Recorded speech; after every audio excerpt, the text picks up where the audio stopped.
What is synodality?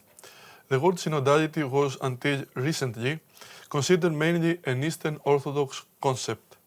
However, during the late Pope Francis' pontificate, synodality became a central issue in the ecclesial life of the Roman Catholic Church.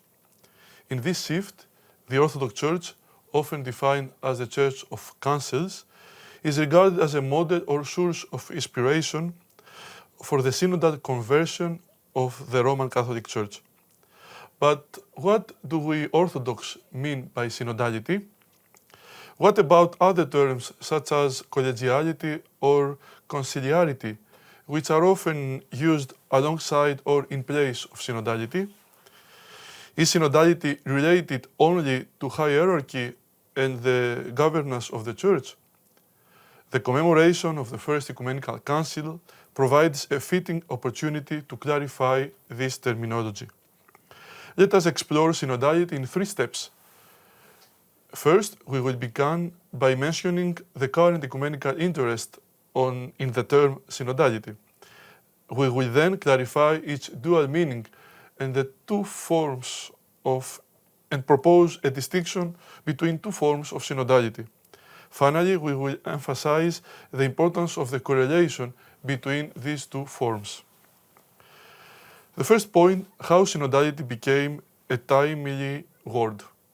Some years ago, the use of term synodality was quite rare in the Roman Catholic ecclesiology. Without a doubt, it was Francis' pontificate that put synodality on the theological agenda, also opening new ecumenical perspectives, especially with regards to the Orthodox Church. Indeed, both in his first interview and in his first encyclical, Evangelii Gaudium, the late Pope Francis stressed that from our Orthodox brothers, I quote, we Roman Catholics can learn a great deal concerning the meaning of episcopal collegiality and the experience of synodality, end of quote. According to Francis, synodality is an essential dimension of the Church, and it is precisely this path of synodality which God expects of the Church in the 3rd millennium.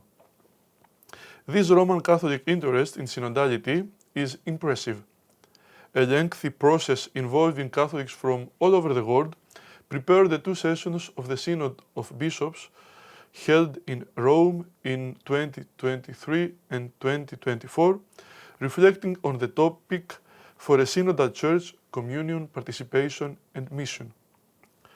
The question of synodality remains also a topical one for the Orthodox Church, mainly after its Holy and Great Council held in Crete in 2016. Besides, it is no secret that synodality, together with the issue of primacy in the Church, has for several years now been at the very center of the bilateral theological dialogue between Roman Catholics and Orthodox. So, our second point, the 2 meanings and the 2 forms of synodality.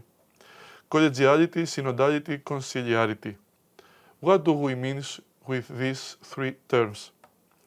The word collegiality as an ecclesiological concept was popularized during the Second Vatican Council in relation to its doctrine on episcopacy. It comes from a theory that all bishops form a college with the Pope as its head, and that this college succeeds the College of the Apostles, which had St. Peter as its head. The other 2 terms, having only different etymological origins, synodality, of course, from the Greek synodos, and conciliarity from the Latin concilium, are usually used synonymously. Synodality or conciliarity, both terms are in fact neologism, is used to express 2 realities. On the one hand, an administrative principle of the organization of the Church, namely the institution of councils or synods. On the other, the essential quality of the inner or ontological being of the Church.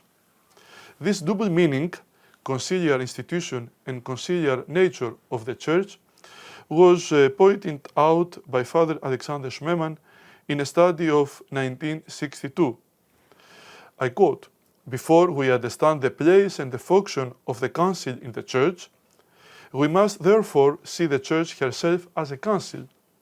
For she is indeed a council in the deepest meaning of this word, because she is primarily the revelation of the blessed Trinity, of God and of divine life, as essentially a perfect council." End of quote. Synodality or conciliarity describes this fundamental collegial or communal nature of the Church as a gathering of people, and this is the first meaning, synodos, and as a common walk, from the verb synodevo, walk together, towards the kingdom, Eucharist being, par excellence, the main act of their gathering in the same place. Indeed, the word synodos is very often associated by the fathers both with the liturgy and the Church herself. According to these two meanings, we can distinguish two notions, or better, two forms of synodality. The first has a general and wide sense, referring to the conciliar and synodal nature of the Church being a community or communion, as we said. The second meaning has a more restricted sense, defining the structure of her hierarchy.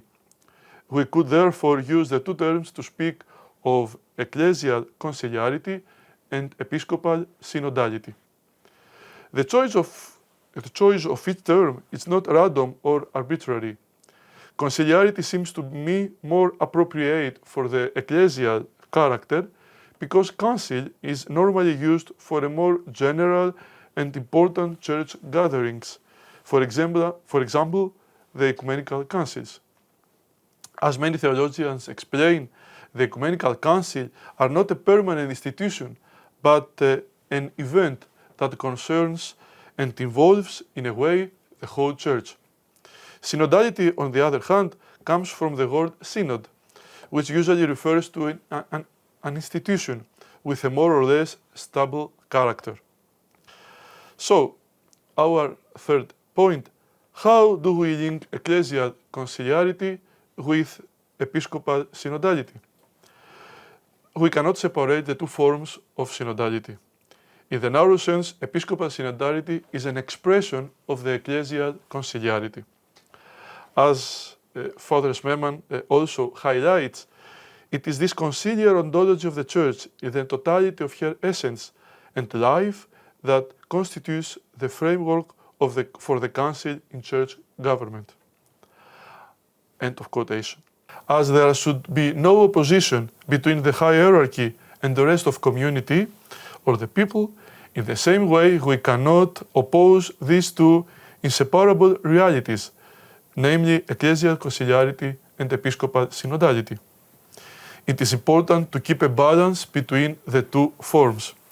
There is a temptation to consider the hierarchy to be the center of synodality, but this would be a symptom of an excessive clericalism, and so to underestimate the fellowship of believers, of whom, of course, the majority are the lay people. If synodality expresses communion, the communion cannot exist outside of a community. But which community? It could be the Eucharistic community of a single parish. But that would be to forget that for our tradition, the Church is realized in a certain place by a community, having a structure and also a head, that is a bishop. For Christianity, the word church can properly be used only for a local church, what we call today a diocese. The question here is the autocephalous church, in today's reality our national Orthodox churches, an entity or an organism? According to our ecclesiology, an autocephalous church is not a super church, but a communion of local churches, within each of which the mystery of church is Eucharistically realized. It is within the framework of the local church that ecclesial conciliarity is also realized. In a synodal church, each baptized member has their own place and their own responsibility within the ecclesial community, under the guidance of the Holy Spirit. The Eucharist is the fundamental and the ultimate realization of synodal life, and all the deliberative procedure of consultation of the faithful within the local church should in a way be linked to the Eucharistic gathering. So, how do we articulate the conciliarity of the faithful and the synodality of the bishops? For instance, a representation of different groups vis-à-vis the episcopal body at the national level could be problematic.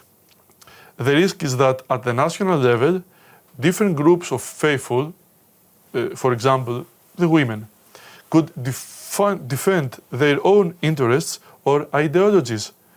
A national synodal assembly might not be a democratic forum of individuals, but rather an expression of the communion of churches. If the unity of each local church and the communion between the churches have to be assured, each community must be represented outside of it by one voice, that of the bishop, although on condition that he acts truly as a corporate personality of his Eucharistic community. What does this mean? By the expression corporate personality, we mean that the bishop has the responsibility towards his pleroma, the fullness of his church, to recapitulate, to embody their faith, their ecclesial experience, their ecclesial consciousness. Thus, his ministry is to be the one that represents the local church at the supralocal level, that is within the communion of the churches. To sum up, we see that synodality does not mean a purely democratic function of the church, but something deeper. Its theological identity, something that expresses the nature of the church.